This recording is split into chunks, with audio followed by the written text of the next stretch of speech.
different seasons, that I decided that tonight I was going to be wearing my special Earth Day bird accessory. So if you're wondering, yes, there is a little bird in my nest. So that's how I'm celebrating today, my Earth Day. And I also have a nice little candle, which I was gonna say I would invite you to light a candle tonight, because fire is also part of Mother Nature. And it will also bring a little coziness and a bit of atmosphere. You know, us ladies hanging out tonight, a little glass of water or a little glass of wine, a little candle, why not? So today it's Earth Day, and we would like to start the community social with a beautiful land acknowledgement. We all come and live on a beautiful piece of earth where there's been existence way before us. And I think it's very important that we do an acknowledgement. So if you bear with me for a moment, I would like to ask all of you to open your heart for a moment. So today on Earth Day, we want to begin this moment with an acknowledgement. An acknowledgement commemorates Indigenous people, principal kinship to the land, and the fact that we have not and cannot be erased from her. Our collective first mother. They're a starting place to exchange and how the land is seen and talked about. Here in Toronto, we acknowledge we are hosted on the land of the Mississaugas, of the Anishinaabe, the Haudenosaunee Confederacy, and the Wendat. We also recognize the enduring presence of all First Nations, Métis, and Inuit people. Nous reconnaissons que nous sommes accueillis sur les terres de Mississauga, des Anishinaabe, de la Confédération des Haudenosaunee et du Wendat. Nous voulons également reconnaître la pérennité de la présence des Premières Nations, des Métis et des Inuits. Thank you. We're very grateful. So tonight, theme is on finding a connection to Earth, to ourselves, each other, our community, and our beloved animals. We have an amazing evening tonight that's filled with passionate guests who will acknowledge Evelyn's vision. We're going to talk about JourneyWoman Award. We're going to reflect over the past year. We're going to celebrate Earth Day, volunteering, and conservations. And we're going to also look forward to what is coming up in our JourneyWoman initiatives and all the beautifulness that is upcoming in the future. Now, I would like to let me introduce you to a woman who is working passionately in continuing this beautiful journey and legacy, and who is an avid traveler herself, a beautiful woman in spirit and a dear friend of mine, Carolyn Ray, our publisher, editor-in-chief of JourneyWoman. Dear Caroline.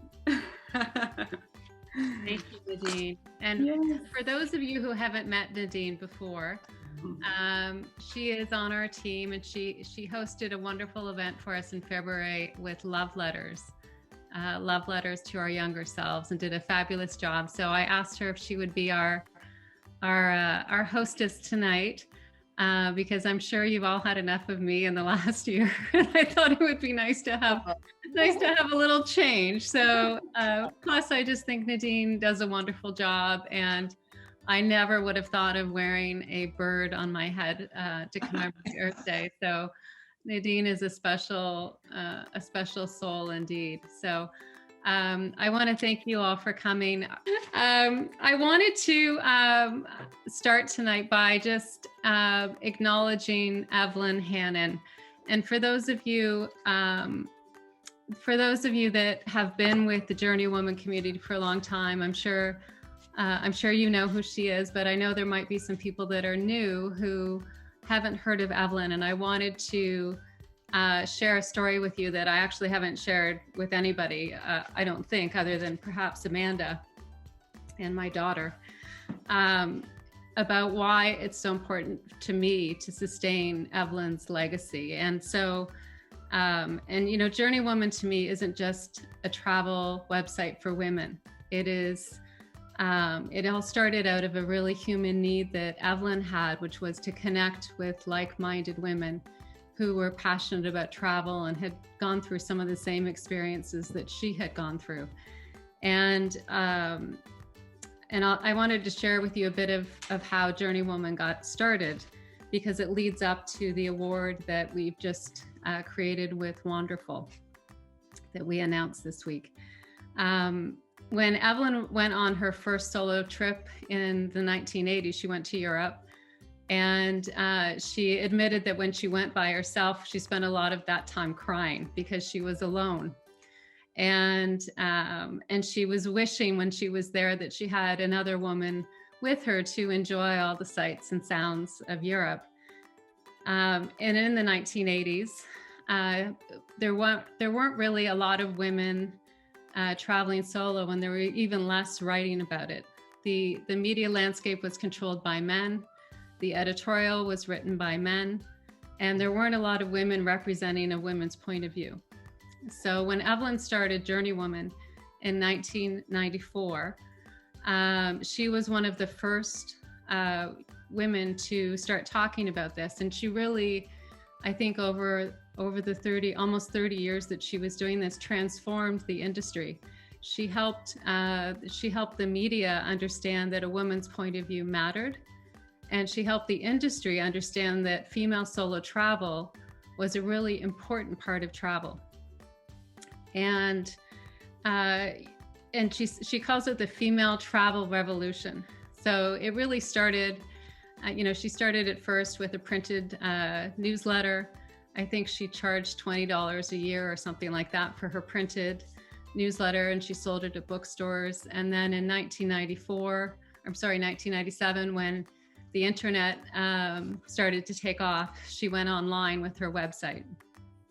And I can only imagine, I know in 1997, I was just learning what email was, and had the good fortune of working with clients in the technology space. So I was somewhat attuned to technology, but boy, she was just way ahead of everybody. I mean, she had a website up when nobody had a website up.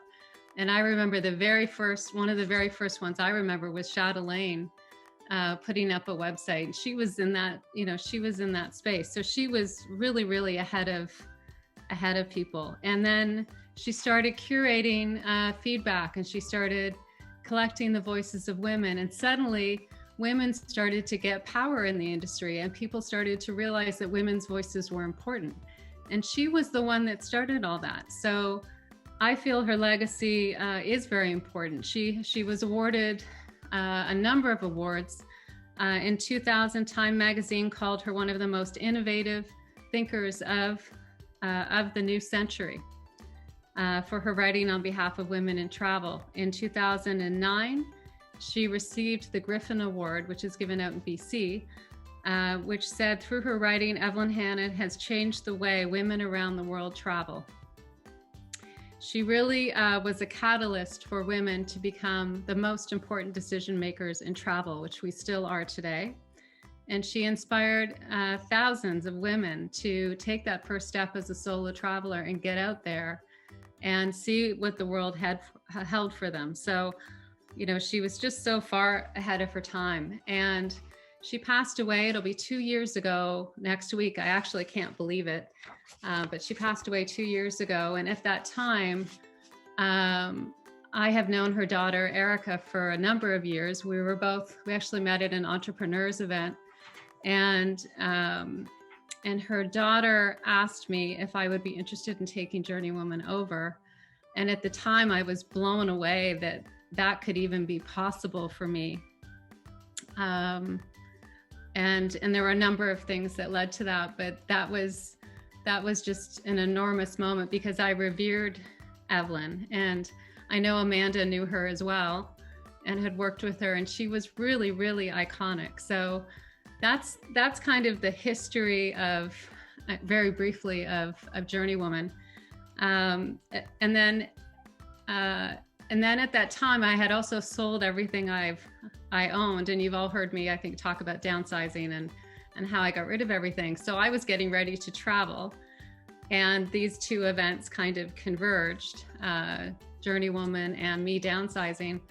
And Erica, after her mom passed away, asked me to come to Evelyn's house and basically come and take what would be meaningful to me as I carried on her vision. And so, before Evelyn passed away, Erica also invited me to come to the hospital and see her. And I think I was I know I was the only person outside of immediate family that did that. And I saw her about 3 days before she passed away, and we sat on her bed and held her hand. Sorry.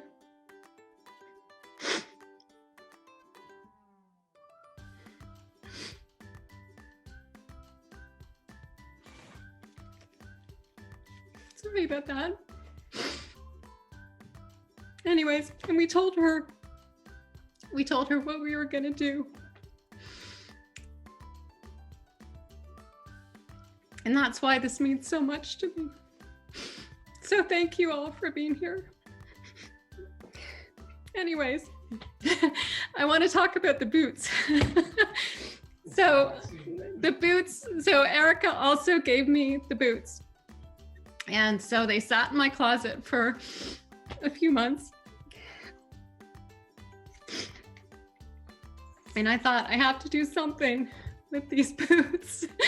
So I reached out to the Bata Shoe Museum and recommended they take the boots as a symbol of Evelyn's work to empower women. And much to my surprise, they did. So now they are part of the permanent collection of the Bata Shoe Museum, and which I think will be amazing when we can all go see it, and see those boots and hopefully celebrate that. And then the other thing that happened was regarding Wonderful was, which is a women's organization that supports content creators. I'm sorry, I keep crying in front of you all. This will get more social in a minute, I promise. Anyways, Wonderful had a Lifetime Achievement Award, and I reached out to them and said, would you consider honoring Evelyn? And Beth Santos, who is the CEO of Wonderful, said, I would love to do more than that. I would love to work with you and name this award after Evelyn. So that's how we came up with the JourneyWoman Award, which will be given out for the first time tomorrow at the Women in Travel Summit. And Evelyn was one of the first speakers at that summit in 2014. And so I got to give the award away, which you'll see tomorrow, and in Evelyn's honor. And going forward, all of us in JourneyWoman will be involved in selecting the winners going forward. This year it was a little bit quick, but going forward, we'll have a voice in that. So those are just some things I'm doing to help sustain Evelyn's legacy that I wanted to share with you. And I'm not going to apologize for crying, but because I tend to do that. And plus, those are some of the things that are happening, and I've talked enough. I want to turn it over to Amanda. And maybe Nadine, you're going to introduce Amanda properly, but I want to talk a little bit about how we're extending Evelyn's legacy through the editorial that she started with and the things that we're doing to broaden and develop that. So over to you, Amanda. Okay. Okay. So thank you for that, Carolyn. Editorial by women for women is at the heart of everything we do here at JourneyWoman. Through our articles, tips, and destination features, we empower women to travel safely and well, providing practical, honest advice from real women who understand that travel isn't a right, but a privilege. Since Carolyn took over the reins in fall 2019, we've produced over 120 articles between the two of us. When you think about it, that's about an article every week. You've told us that we kept you inspired and dreaming about travel in a year when it was really hard to know what to expect. In April of last year, we immediately asked you, the women in our community, what mattered most to you. And you told us that you wanted to know about insurance, travel restrictions, and other topics related to the pandemic, but you also wanted to learn new things. As JourneyWomen, we accept our responsibility to create a better world and be accountable for the impact of our decisions on the earth. So we expanded our coverage to include issues-based topics like animal ethics, accessibility, living a simpler life through downsizing, mobility and injury prevention, sleep and wellness, and financial planning. And much of this has been supported by the experts on our advisory council, and I'd like to thank them for their support and guidance. Now we're adding slow travel to our list of expertise with the addition of Cathy Woods to our council. We've also published a commitment to support diverse voices, something that's really lacking in the travel industry, and we've demonstrated that commitment through our team, our articles, our advisory board, and even our book club. Our aim over the past year has been to help keep you engaged and get you travel ready. Now, we may not have been hitting the skies and seas over the past year, but we recognized early on how much there is we can do to prepare for that day in this period of forced grounding. We collected your stories and your wisdom, and we reflected both back to you. And that got us thinking, if there's one thing that JourneyWoman can uniquely own, it's the idea of wisdom. We want to give our community of mature women travelers a voice and representation in an industry that really doesn't seem to see or understand us at all. We want to share your wisdom with the world. It's one of the reasons that we launched our monthly talk show, Solo Travel Wisdom. This show is an extension of and a pipeline feeding into our editorial. And it maps to the same broad themes that we use to frame it: renewal, growth, curiosity, love, inspiration, and memories and rituals. It's why we pen regular solo travel memoirs chronicling your best and brightest travel adventures and what they taught you. It's why we ask for you to contribute by writing your own articles and submitting your tips. We have two contributing writers, Sally Peabody and Diana Eden, and they became so by submitting pieces that really resonated with you. We want to be the destination for mature women travelers who are looking for smart, actionable content. Something so much more than top 10 lists and destination porn. Of course, there's an element of that too, but it's not what we've built our strategy on. We've built it on the deeper topics that really matter to you. For example, in our May Curiosity themed issues, we redefine luxury travel, exploring once-in-a-lifetime experiences. Now, don't get me wrong, this isn't about luxe stays, it's about the unique, immersive experiences that enrich our lives. From safaris and expeditions to river cruises and volunteer trips, we're going to cover it all, giving you some serious inspiration for planning and expanding your bucket list travel. And what's more, we're going to highlight the benefits of aging in a world that attempts to make it a problem to solve rather than acknowledging the gifts that come with it. So if you have a story to tell, an idea for a feature, or a tip to share, I want this to be your open call to do so, and email me at amanda@journeywoman.com with any of your ideas. Oh, so amazing. I am so...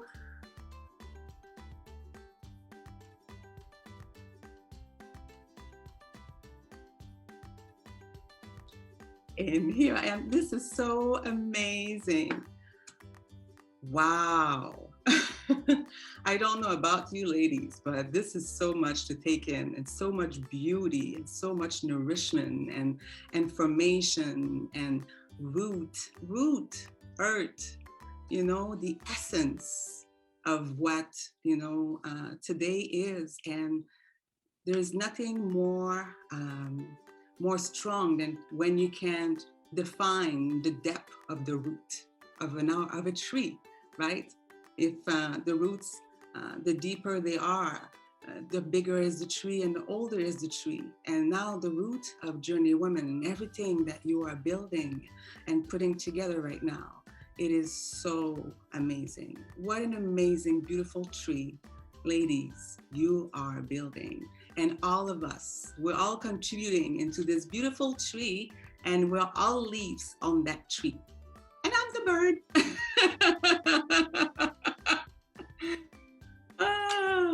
So this is so wonderful, wonderful. And you know, I love that.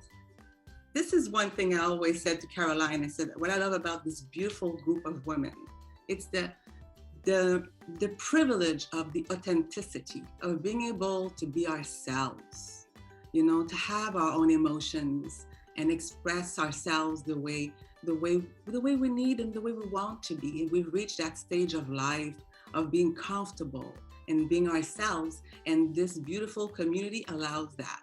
So thank you, Caroline, for being so beautifully authentic, honest, and raw, and vulnerable, and telling us this beautiful, amazing, amazing story. Thank you so much. And Amanda, I mean, good Lord, every day.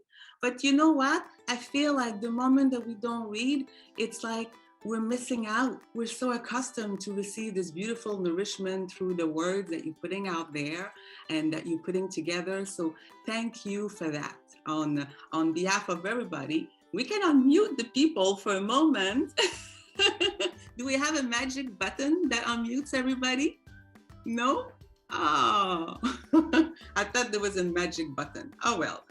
On that note, I wanted to continue because we still have other amazing, beautiful people that are going to tell us things tonight and stories and more information about what JourneyWoman has for all of us to the community. So next we have Marillee, one of our advisory board member, who will talk to us about the community call. Hi, Marillee. Well, it was a tough, really tough year for all of us, but I think the one big highlight was getting involved in the weekly community calls with Amanda and Carolyn. A really special experience, getting to know all these women, telling their stories, their travel stories, and just talking about life itself. It's been a beautiful, beautiful experience that hopefully we will continue to do, COVID or no COVID. I was asked, I was somewhere along the line, I can't remember now, June or so, to take on the West Coast community calls. I'm doing them once a month on the second Thursday of the month at 11 o'clock Pacific time. And that's for anyone, but specifically for the Western Canada, US, and Mexico. But everybody is welcome. It's you know, the word empowerment, woman empowerment, has been used over and over already, but it really has been a beautiful experience, very empowering, and wonderful to meet all these people and listen to their stories, their travel stories and their life stories. It's been a beautiful experience. So I think Carolyn and Amanda, you're expanding. Maybe you want to say something about that?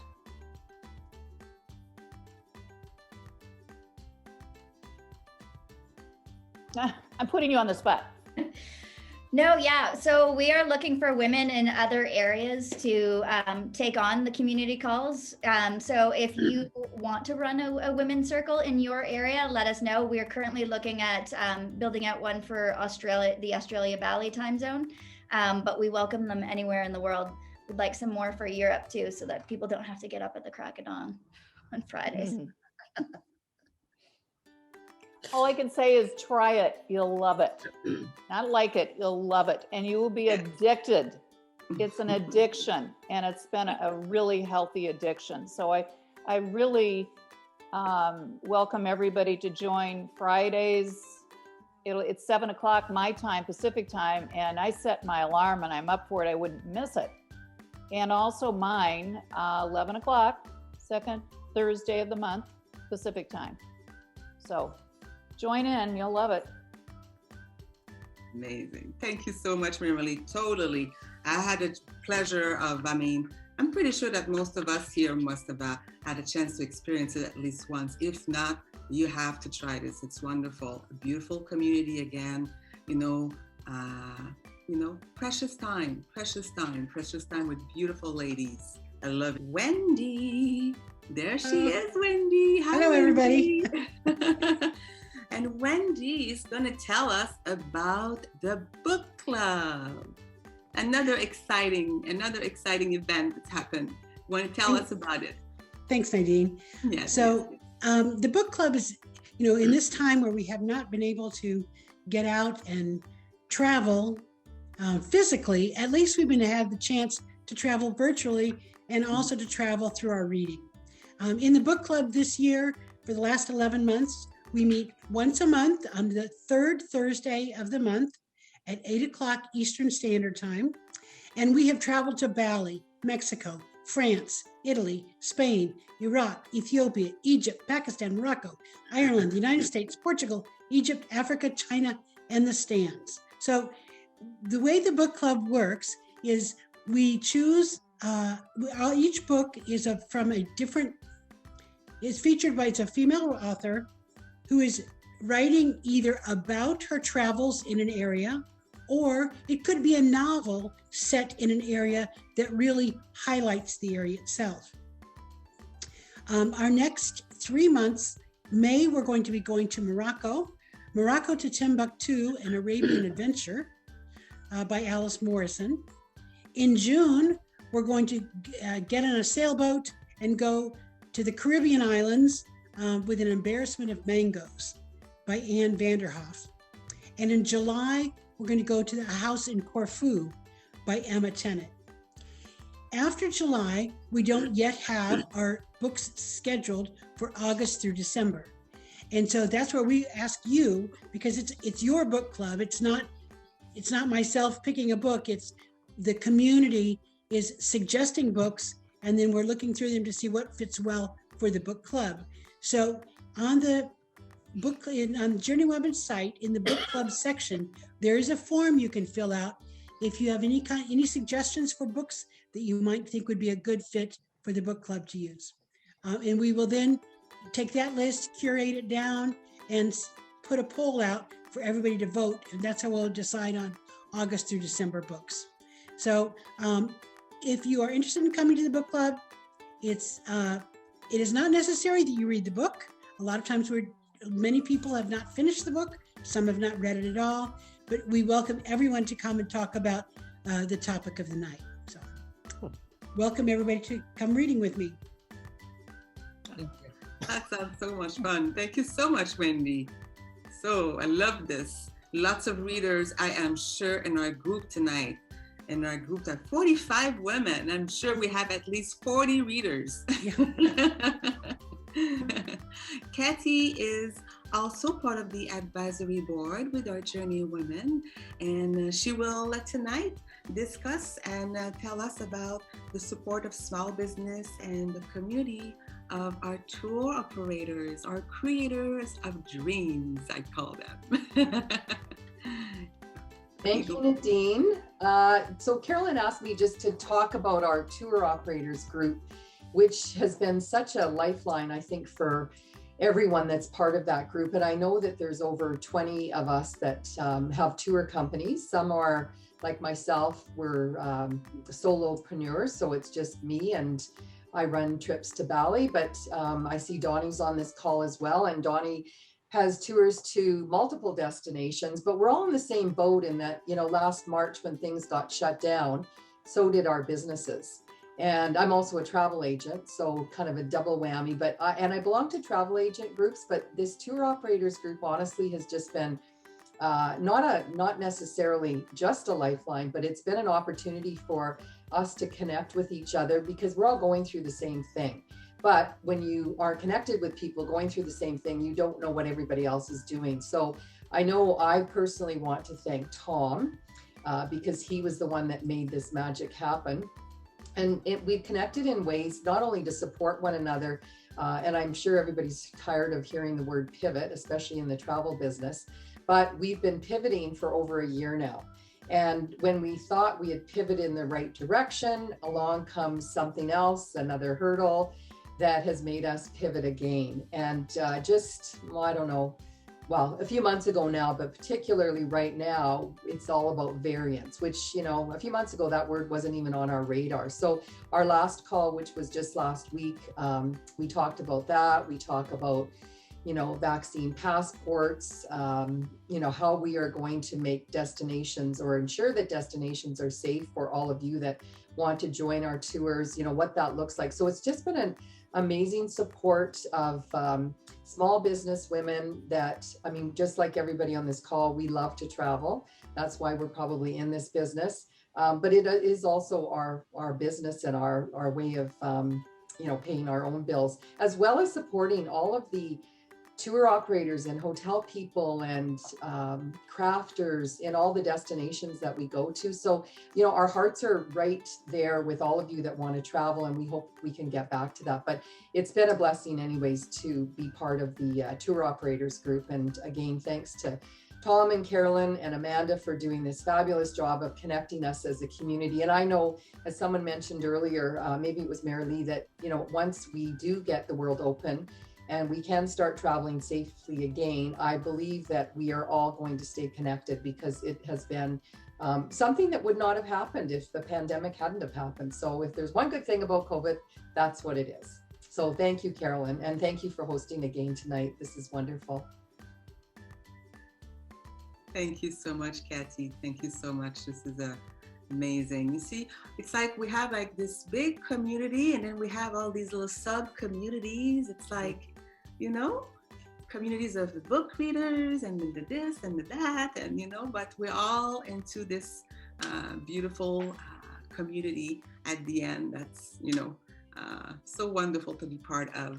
So thank you again, Cathy, for sharing with us about this beautiful silver lining, you know, that came out of this, because I do believe there's always a silver lining, even though some, you know, times of lives are very difficult.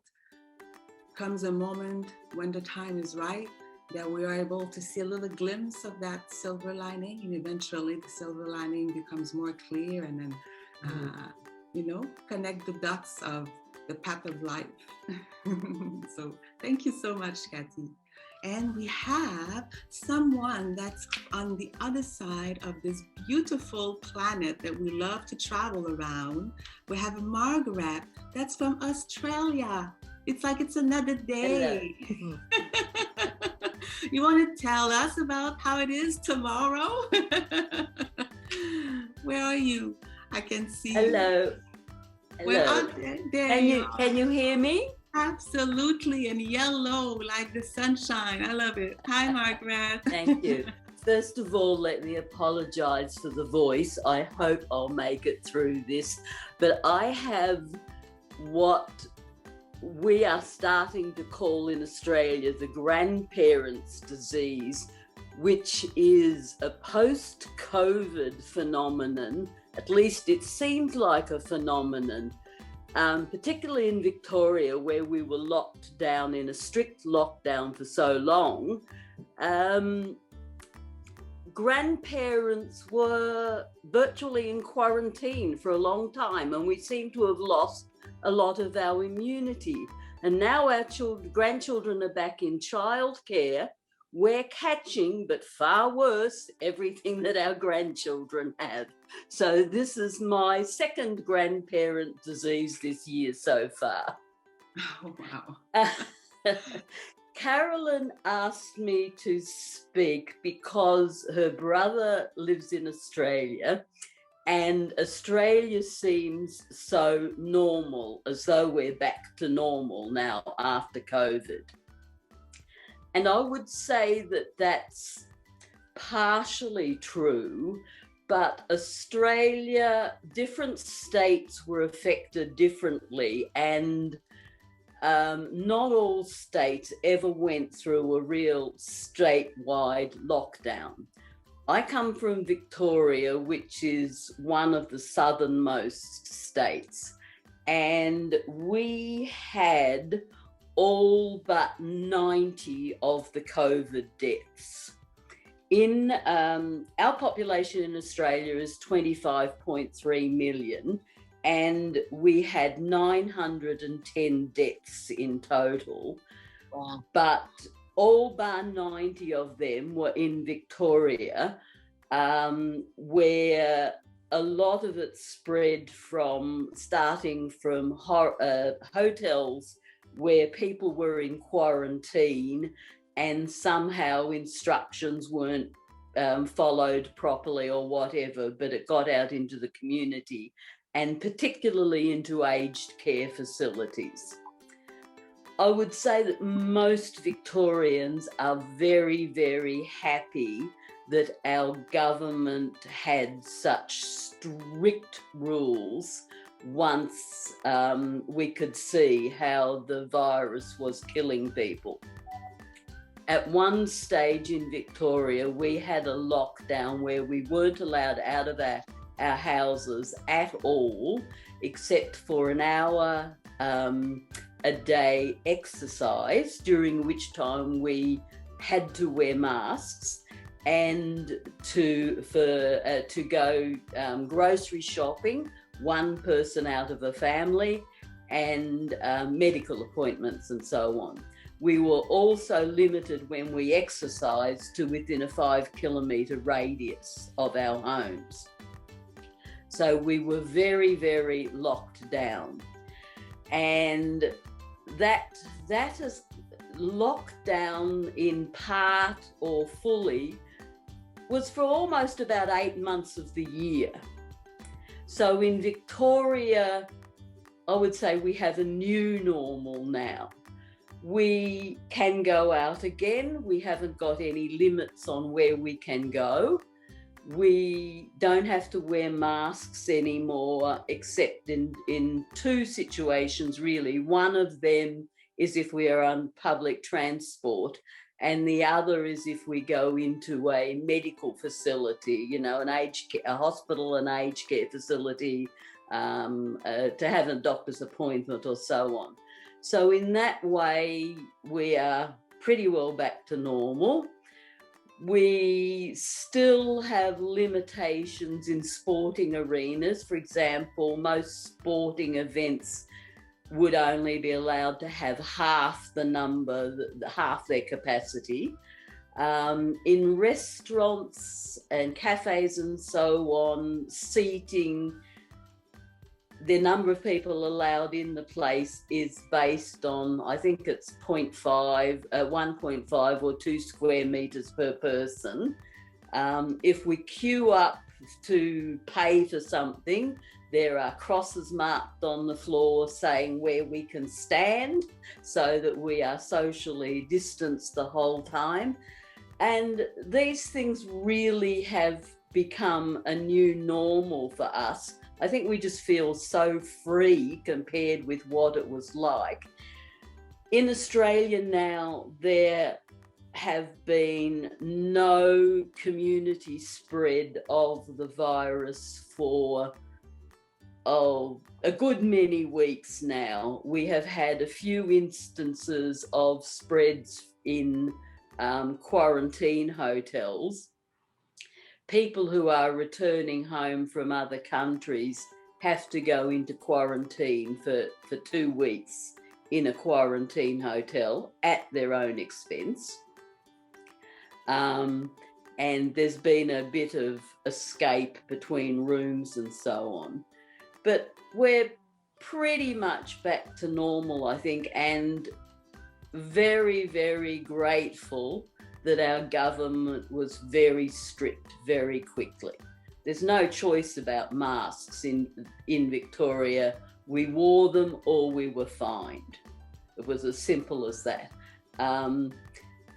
And the other side of it is, because we have been so successful in keeping the disease at bay, we are a low priority for vaccination, and it has been harder for us to get vaccines from Europe and so on. Our vaccination is way behind schedule and quite a deal of a mess, to be honest. But then we are so much less at risk at the moment than most of the rest of the world. So we're very grateful. I think that's about it. Oh, I'm not sure when travel to Australia will open up again. We're in a little bit of a travel bubble with New Zealand.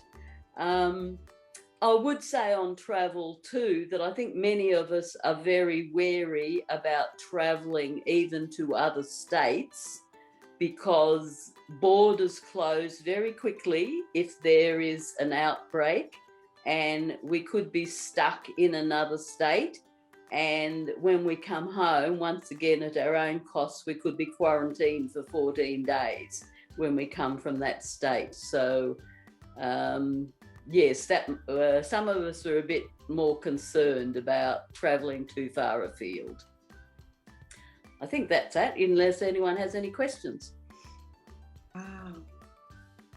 Oh, you know what? You guys did it very hard, like you said, for 8 months. 8 months was extremely strict.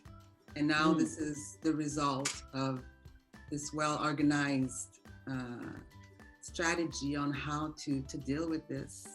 You know, it's amazing how, you know, you have such a beautiful template on how your country managed to do this. And a lot of people is probably asking themselves, why haven't we, you know, look at this example? And somehow, you know, to this day, we still have some part of the world that is still not as well organized. And then, you know, numbers are going up and down, up and down, up and down. And there are now at least enough time, because we have a whole year of it, you know, to see who and how has done how and how it turned out.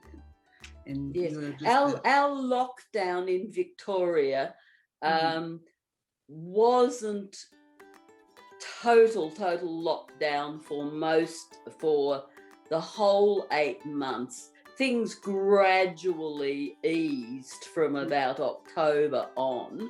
But as I said, we're still at the point where, you know, masks are compulsory in some situations and so on. But I think we were very lucky that we had 2 state governments that went very tough. And this is not a political statement, because they were actually in opposing parties, the 2 different state governments. But they pretty well pushed our federal government into some fairly strict action. And from very early on, we had what was called a federal cabinet, which meant that representatives from each of the states met with the federal government very, very regularly. It might have even been once a week. I can't remember now. But so we worked very well together pretty much from the beginning, but largely pushed by the 2 most populous states. Nice. Well, there's certainly something to be learned from, you know, from the way it was done. And thank you so much for sharing so much details and information about this tonight. This was very informative. And thank you so much for sharing this with all of us, and especially at this time of day. What time is it right now for you? It's 10 to 10 a.m. 10 to 10 a.m. Yes, so we started at 9 a.m. this morning. Okay, yes. okay. So I'm having breakfast with us. Thank you so much. Thank you. Thank you so much, Margaret. So, and now we have, and continuing with our Earth Day love, we have 2 wonderful people who are adoring of animals. And actually I should say 3, because I am one of them. I adore animals as well. And our beautiful Nora, she is another one of our advisory board, and she's our animal tourism expert. And tonight she will share with us how we can support animal conservation effort. But before we get started, I just wanted to acknowledge and apologize in advance. I can see that we're going a little bit ahead. We are running a bit late into our schedule tonight. So, I mean, if any of you have to go at 8 o'clock, we understand. But thank you so much for being with us. And spending time and celebrating our day. And if not, well, you're welcome to continue and just stay with us and continue with our agenda and all our guests and more information to come. So thank you so much. So Nora, where are you? I'm here. Thanks, Nadine. Oh, there you are. Thank you, Nora. So Yeah. the mic is yours. Oh, thank you. Hi, everyone. So yeah, I have been thinking this whole pandemic about how to get people to think more about animals and how we interact with them. And something that I have thought about is I don't like to be home all the time, and I assume everyone else doesn't either. We're all journey women. We all want to get oot in a boot. And so one of the things that I get people to think about is if you don't like being in your enclosure or not being free to leave, then animals don't like that either. Animals, or wild animals, want to be in the wild. They don't want to be in an enclosure. They don't want to be tethered or in cages or things like that. So when we move forward, everyone around the world who's been in shelter at home situations, shelter in place, stay at home, all of us now have empathy towards animals. How do they feel if they don't get to go where they want to go? So the very best way to think about how to move forward and make good choices when we're tourists and there's tourist activities that have wild animals around is to talk to animal experts who know things. And I happen to have Eduardo here, who is an animal expert. He works for LAS, the Latin American sea turtle, they are down in Costa Rica. And I found out about them years ago now, because I got an email saying, hey, do you want to volunteer? Do you want to help volunteers come down? I came down to Costa Rica in 2013 to see the amazing work that they do on each coast. But Eduardo is on the Osa Peninsula on the Pacific coast. And I'm going to ask him a couple questions about what they do and what it is to work with sea turtles and volunteer with them. So first, Eduardo, if you are there, can you tell me a little bit about LAS? Yeah, thank you so much for inviting me. I'm representing to LAS, Latin American Sea Turtles. So we work in Costa Rica. LAS Latin American is a Costa Rican organization. It started to work with volunteer programs since 2007 under the White House program. So like you say, we are working in two different projects in the Pacific and the Caribbean. So in the Caribbean, we work with the protection of 3 species of sea turtles, leatherback, hawksbill, and green. And in the Pacific, in the project I have, we are working water. So we do the monitoring. We go to the Gulf of Dulce, it's a gulf in the peninsula, and we're monitoring hawksbill and green sea turtles in feeding areas. But also we work with many organizations around the country. So we work with the government, for make decisions about the protection of area where the turtle nest and feeding. And also we work with community, with local people for improve the economy. Fantastic. That's one of the things that I think is so important when volunteering with animals, is also thinking about the community and how it's not just us going somewhere and telling people how to help turtles, it's asking the community how to help turtles in this area. So how did you start working with LAS? With LAS, I started working last year in March. I'm from Nicaragua, so I came to Costa Rica 2.5 years ago. But I was working with LAS like maybe 9 or 10 years ago, because all the organizations, we were in network. So we were collaborating in some research around the Pacific coast, specifically with hawksbill sea turtles.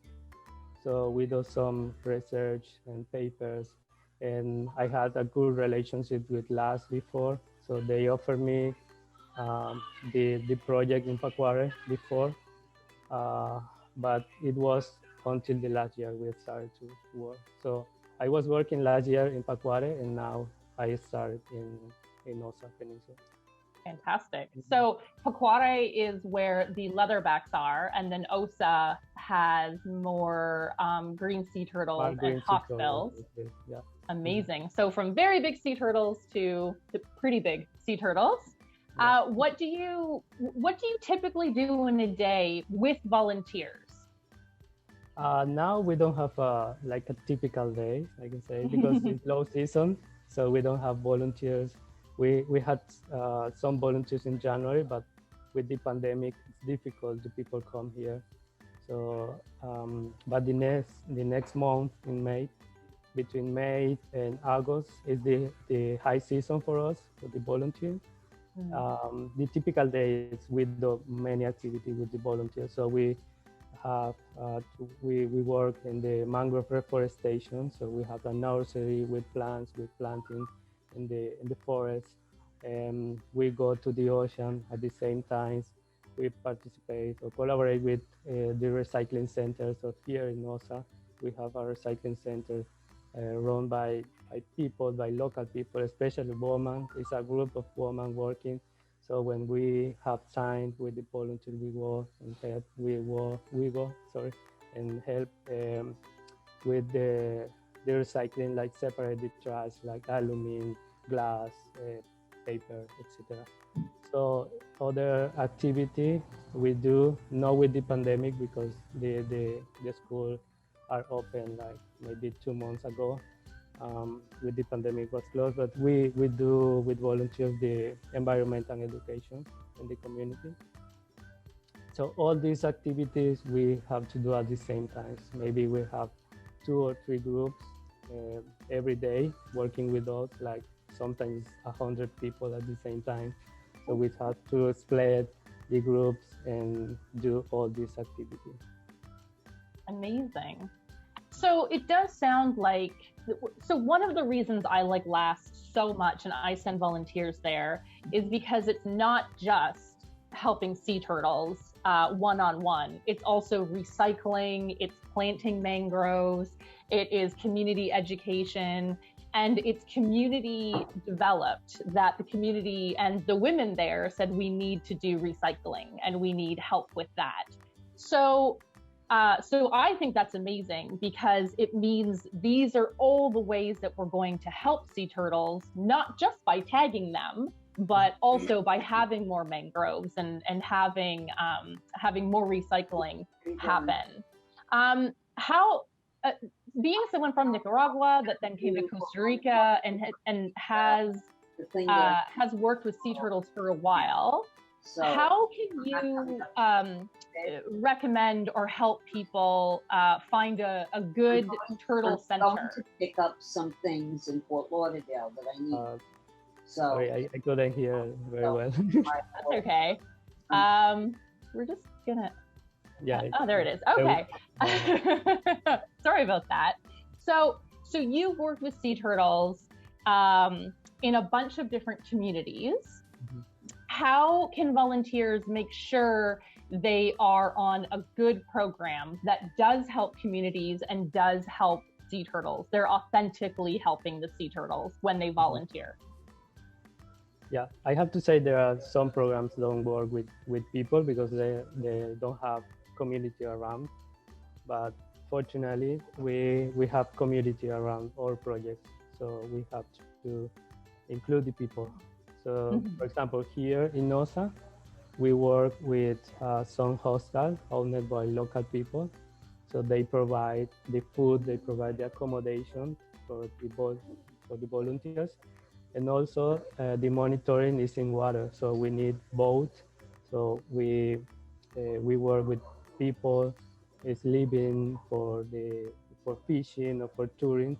So they go with us, and all the money the volunteers pay. So it's using a great percentage is using for pay all these services the community provides for the project. Fantastic. Yeah, it's something that is so important. People don't realize when you pay to volunteer, you are paying for the electricity and your food and equipment and nets and everything. So it is an important thing when you're looking for a good place to volunteer. Make sure that you are paying the community. So what is, to sort of wrap this up, we could talk way longer because I think we both love turtles so much. But you can help turtles by volunteering with LAST, and you can go down and stay in a homestay, and you can plant the mangroves, and you can help tag the turtles and do everything that you tell us to do. You're the expert. But when people are staying at home, when it's a pandemic, what kind of things can they do to help turtles? So the most important thing directly, I think, is I recommend the people don't eat the eggs, the turtle eggs, and no eat the meat, and don't buy byproducts of sea turtles like oil, for example, and the turtle shell. The people don't know that the jewelry like glasses or earrings or bracelets, for example, are making with the turtle, with the shell of the hawksbill specifically. So I recommend people go and check some website. They have campaign about this, about how to identify if plastic or is turtle shell.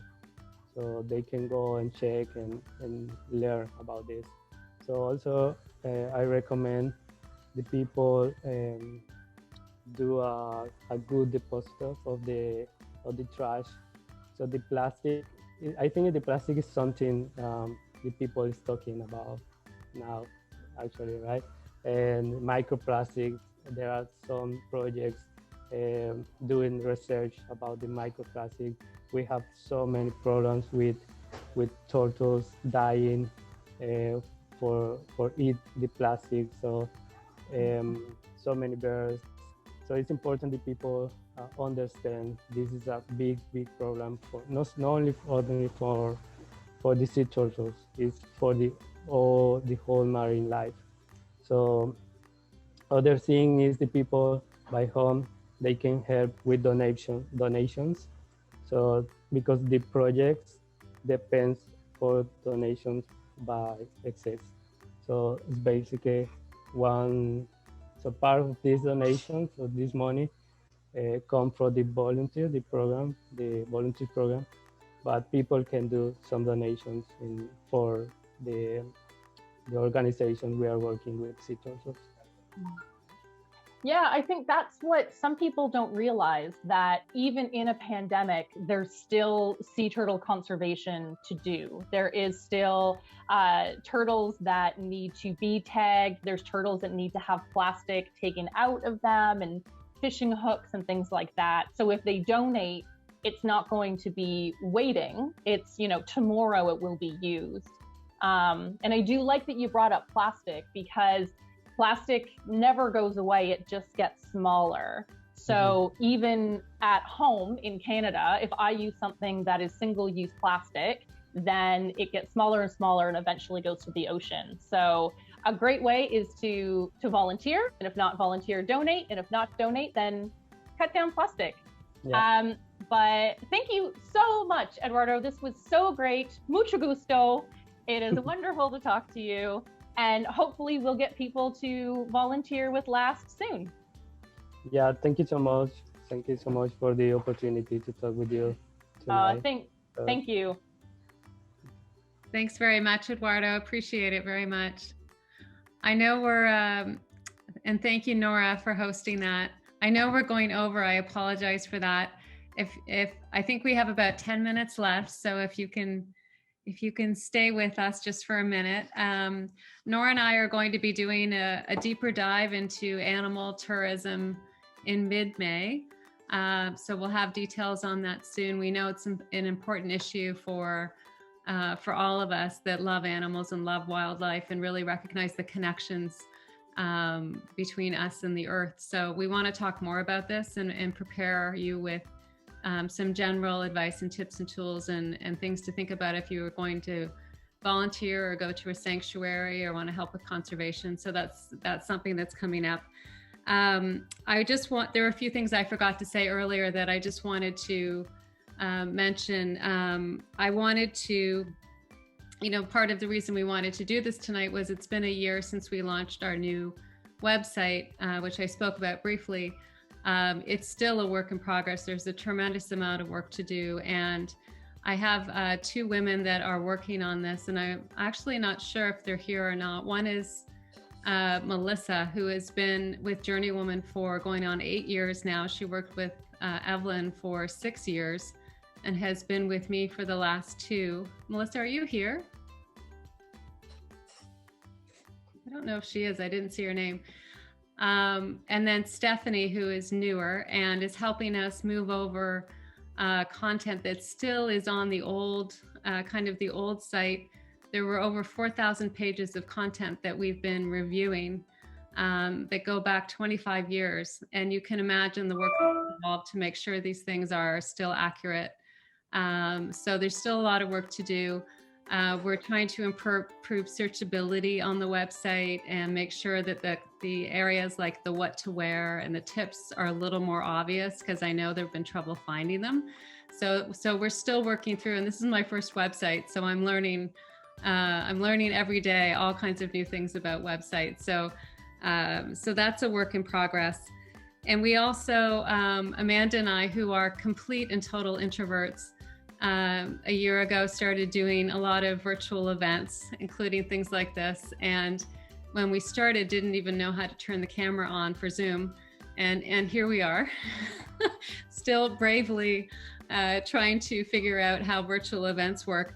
But we've done over 40 of the, well, not of these, but 40 virtual meetings on various topics, everything from insurance to downsizing to the Solo Travel Wisdom Show, and over 60 community calls. And Amanda is now doing travel vision workshops as well. So we are going to take a little break from those things starting in June, and kind of step back and get re-energized and think about what we'll do next. And but I want to thank all the women who have supported those through their generous time, because everyone who's been doing things with us has been doing things out of complete generosity and a willingness to want to teach and help other women. And I think that's a pretty incredible thing. So thank you to all those women. I also want to thank all of our many volunteers, and you've heard from them tonight. Wendy, who runs our book club, Margaret and Marion, who host our Facebook and moderate our Facebook group.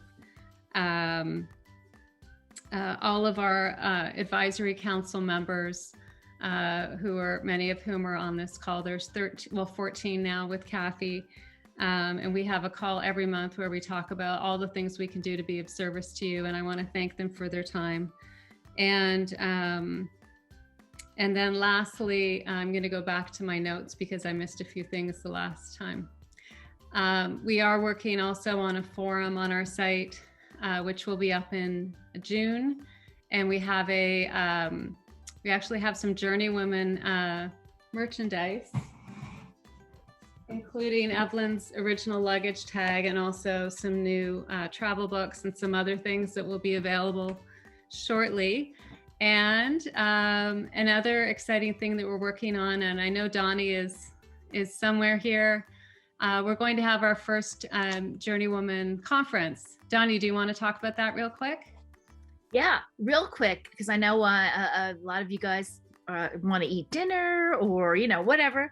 But happy Earth Day. I came up with this idea of doing a different kind of travel conference, symposium happening, whatever you want to call it, thinking about travel and wellness and how they intersect, because obviously as we get older, it's harder, it becomes harder to travel unless we're taking real good care of ourselves.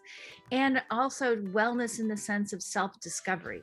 I feel like I take a lot of women on trips every year, except for the last one. And it is incredible how much we can learn, not only about the culture that we're in, but about discovery of ourselves when we're away from our daily routine. So we have taken the URL called Women's Travel Quest. I suggested the idea to Carolyn. Of course, she was, as she is with so many things, positive, on board, excited. I've already contributed so many great ideas. So we actually have it up. So if you want to check out Women's Travel Quest, it's going to be in October of 2022 during the week, Monday through Friday. So it's actually 4 nights of wellness experiences, and like, meditation, yoga, Reiki, as well as having some of the most outstanding speakers that we could find from around the world.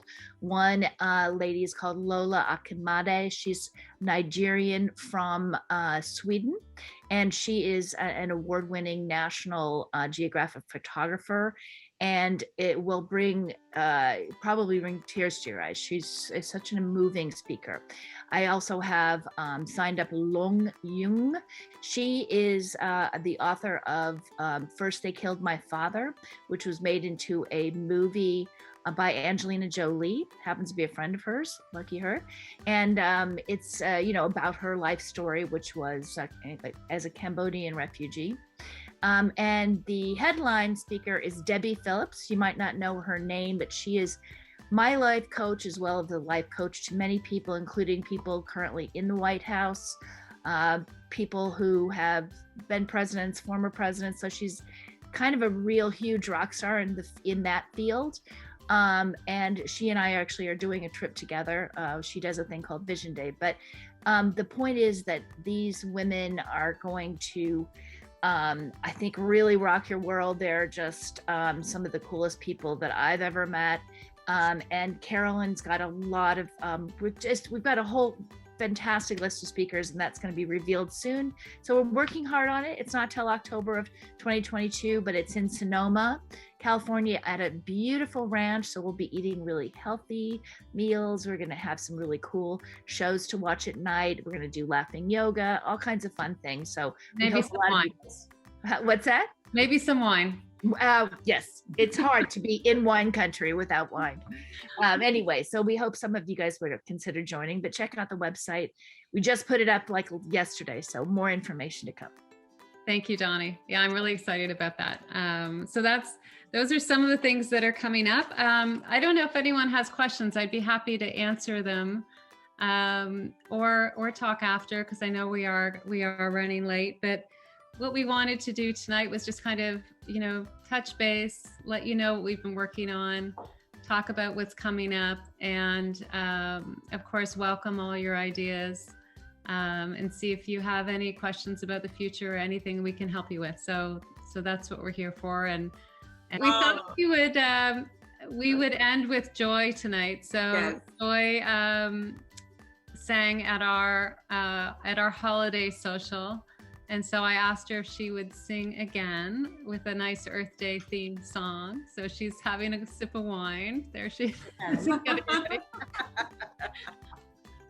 So, and Joy, are we invited to sing with you or with the... Well, I've kind of put my own spin on this. I'm doing it a cappella because I have no orchestral background, backing this time. I did at Christmas because I'd recorded that particular song. I've never recorded this, so I'm doing it a cappella, and I've been a bit hoarse for a few days. So just give me a break, guys, okay? You can all join in the wonderful world bit if that's okay with everybody, is it? All right. Yes. And before I sing, I just want to share this. My daughter bought me this for Mother's Day. It's agate, and it's made by a girl in Victoria. And it's like, it's a baby in the womb. And I just thought it was a beautiful Earth Day thing. Isn't it lovely? Mm-hmm. Yeah. Beautiful. Okay. That's so beautiful. Thanks for sharing. Oh, okay. Want me to go ahead? Are you all ready? Ready. Yes. Okay. I see fields of green, red roses too. I see them bloom for me and you. And I think to myself, what a wonderful world. I see skies of blue and clouds of white, the bright blessed day, the dark sacred night. And I think to myself, what a wonderful world. The colors of the rainbow, so pretty in the sky, are also on the faces of people passing by. I see friends shaking hands, saying, how do you do? They're really saying, I love you. I hear babies cry. I've watched them grow. They'll learn much more than I'll ever know. And I think to myself, what a wonderful world. Yes, I think to myself, JourneyWoman, what a wonderful world. Happy spring and happy Earth Day, and mwah. Cheers to Canada. Oh, this is so amazing. Oh, this is so amazing. You see? Are you crying? Oh, I love it. Let's just say it's okay to cry on these calls, okay? Oh. What an amazing blessing. What an amazing blessing. Thank you so much. What a beautiful way. I feel I've just been tucked into love, with love into bed. This is so, my soul is at peace. Your voice is beautiful. You don't need all kind of things around you. You can do a cappella anytime. It helps. It helps. Oh, we don't need the help. This was perfect. Yeah. This is lovely so to have beautiful. singing and orchestration. It touched me. Yes, me too. Oh, thank you so much. Thank you. Well, Thank you, Carolyn. one more thing that I wanted to share is like, again, thank you so much, Joy, for this amazing song, and all of the women that's been sharing all night, all this amazing, information and passion and new things that you've discovered within the community, and new things you've created, the innovation that's been happening and everything. Thank you so much.